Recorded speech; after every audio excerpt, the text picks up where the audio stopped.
ஓம் சங்கர மகரிஷி திருவடிகள் போற்றி. துறையூர் ஸ்ரீ அகத்தியர் சன்மார்க்க சங்கம் உடுமலைப்பேட்டை கிளைச்சங்கத்தின் சார்பாக 13/3/2024 புதன்கிழமை அன்று உடுமலைப்பேட்டை அரசு மருத்துவமனை அருகில் ஞானிகளை பூஜித்த அரங்கரில் அருப்பிரசாதமான நோய்கள் பல தீர்க்கும் மூலிகை அருக்கஞ்சி சுமார் 750 நபர்களுக்கு குருநாதர் தவத்திரு ஆறுமுக அரங்கமகா தேசிக சுவாமிகள் அவர்களின் நல்லாசியுடன் சிறப்பான முறையில் அருக்கஞ்சி தானம் வழங்கப்பட்டது.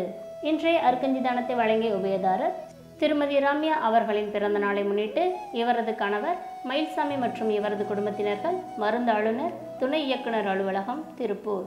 இன்றைய அன்னதானத்திற்கு பொருளுதவி செய்த உள்ளங்களும் தொண்டு செய்த அன்பர்களும் உண்டு மகிழ்ந்த மக்கள் அனைவரும் வாழ்வில் எல்லா நலமும் வளமும் பெற்று இன்புற்று வாழ வேண்டும் என்று ஓங்காரக்குடி லாசானின் திருவடியை பணிந்து பூஜித்து வேண்டிக் கொள்கிறோம். மேலும் தங்களால் இயன்ற பொருளுதவி செய்ய தொடர்புக்கு 9715592946. நன்றி, வணக்கம்.